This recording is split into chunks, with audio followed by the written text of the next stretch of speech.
मतदारांचा जो रिस्पॉन्स बघून मला म्हणजे इतकं छान असं वाटतं की मला त्यांच्यावर पूर्ण असा विश्वास आहे की ते मला नक्कीच निवडून देतील.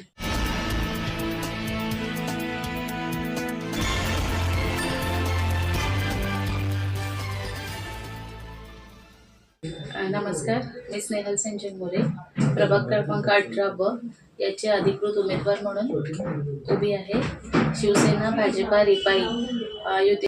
स्नेहलताई, आता प्रचाराला रंगत येऊ लागले आणि मोठ्या प्रमाणात सगळ्याच पक्षाचे उमेदवार प्रचारात उतरलेले आहेत. तुम्ही महायुतीचे उमेदवार म्हणून लोकांसमोर जात आहे. नेमके कोणते मुद्दे तुम्ही लोकांसमोर मांडतात? लोकांच्या खूप छोट्या छोट्या गरजा आहेत, म्हणजे रस्ते झाले, गटारे झाली, शौचालय झाले, पथदिवे झाले, या खूप छोट्या छोट्या गरजा आहेत. किंवा महिलांसाठी सक्षमीकरण आलं, बचत गट आले, याच्यासाठी मी पुरेपूर प्रयत्न करेन आणि जे काही हे मुद्दे आहेत मी महानगरपालिकेत मांडण्याचा माझ्या परीने जितका चांगला होईल तितका प्रयत्न करेन. पण हे करताना तुम्ही यापूर्वी साहेबांच्या बरोबरीने सामाजिक किंवा राजकीय क्षेत्रात कार्यरत राहिला असाल? हो, सामाजिक क्षेत्रात मी होते, राजकीय क्षेत्रात नव्हते, पण आता या काळात तुम्ही काही कामं निश्चितच समाजासाठी केली असणार. हो, ते आपण सांगितले तरी हरकत नाही. माझे बचत गट होते, हळदी कुंकूचा कार्यक्रम मी करायची, अपंगांसाठी जी काही सेवा होईल किंवा कोरोना काळात जो काही आमच्याकडनं जो सेवेचा भाग झाला आहे तो आम्ही परिपूर्ण केला आहे. किंवा लहान मुलांसाठी त्यांच्या शिक्षणाची फी असू दे किंवा इतर आणि काही खर्च. अडीअडचणीला लोकांबरोबर उभं राहणं हा तुमचं, तुम्ही साहेबांच्या बरोबर हे काम करतच आला. हे सामाजिक क्षेत्रात तुम्ही कार्यरत आहातच, पण आता हे तुम्ही राजकीय क्षेत्रात पहिल्यांदाच उतरता. आता राजकीय क्षेत्रात जाताना मग तुम्ही म्हणालात की गटार, रस्ते, पाणी वगैरे अडचणी आहेत त्या तुम्हाला सोडवायच्या नगरसेवकाचं कामच आहे ते. पण ह्याही पेक्षा वेगळं असं काहीतरी काम की आपण त्याला म्हणतो व्हिजन म्हणतो. असं कोणतं तुमच्या काम किंवा एखादा प्रोजेक्ट डोळ्यासमोर आहे की तुमच्या वार्डात तुम्हाला करावासा वाटतं? आता तुम्ही बघताय की महिलांसाठी खूप साऱ्या सरकारी योजना यायला लागल्या, जसं लाडकी बहीण आलंय, तसं अजून लखपती ही योजना आली आहे.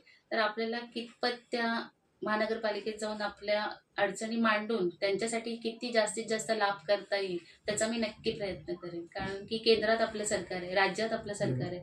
तर आता महानगरपालिकेत पण तुम्ही जास्त महायुतीचे जर उमेदवार निवडून दिले तर माझ्याने जितकं होईल शक्य तितकं मी नक्की करण्याचा प्रयत्न करेन. शहरात म्हणजे शहरं जसे वाढत चालले तसे प्रश्नही अनेक व्हायला लागले. म्हणजे विकासाचे आहेतच, पण वृद्ध नागरिक आहेत, महिला आहेत, तरुण वर्ग आहे किंवा अगदी लहान मुलं सगळी आहेत, त्यांच्यासाठी असं काही वेगळ्या डोळ्यासमोर आहे का? वृद्धांसाठी तुम्हाला तर माहिती आहे, एकदा रिटायर झाले की म्हणजे त्यांचं आयुष्यच वेगळं असतं. तर त्यांच्यासाठी ज्येष्ठ नागरिक कट्टे, महिलांसाठी सक्षमीकरण म्हणजे त्यांना स्वतःच्या पायावर उभं करणं, मुलांसाठी क्रिकेटची मैदानं किंवा अशी खेळायसाठी ज्या काही गोष्टी उपयोगाला असतील, स्विमिंग पूल म्हणा, क्रिकेटसाठी किंवा कबड्डीसाठी, फुटबॉलसाठी, या गोष्टींसाठी मी सतत झटून किंवा प्रयत्न करून काहीतरी करण्याचा प्रयत्न नक्की करेन. आता म्हणजे फॉर्म मागे घेणं वगैरे किंवा हे सगळ्या गोष्टी आता पार पडल्या, आता प्रचाराला बऱ्यापैकी रंगत यायला लागलेली आहे. मतदारांचा रिस्पॉन्स कसा मिळतो तुम्हाला? हे बघा, जेव्हा आपण कुठेतरी जातो, उतरतो, तेव्हाच आपल्याला कळतं की लोकांची भावना आपल्याबद्दल काय. तुम्ही जर त्यांच्यापर्यंत पोहोचलात नाही तर तुम्ही काय हे त्यांना कसं कळेल? आज जर तुम्ही गेलात तरच कळेल की लोकांच्या काय समस्या आहेत, त्यांच्या मनात तुमच्याबद्दल काय भावना आहे. जसं मी आज जाते प्रचाराला किंवा काय, तर खूप लोकांकडनं छान प्रतिसाद मिळतो. खूप म्हणजे असं चांगला रिस्पॉन्स मिळतो की बाबा एक महिला उभी आहे, आमच्या समस्या घेऊन आम्ही महिलांपर्यंत पोहोचू शकतो.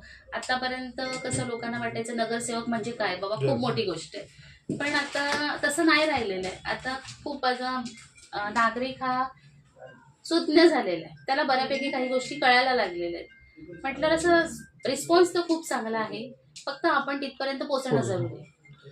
शेवटी मतदारांना काय आवाहन करा? मतदारांना हेच आवाहन करेन की तुम्ही जास्तीत जास्त बाहेर पडा.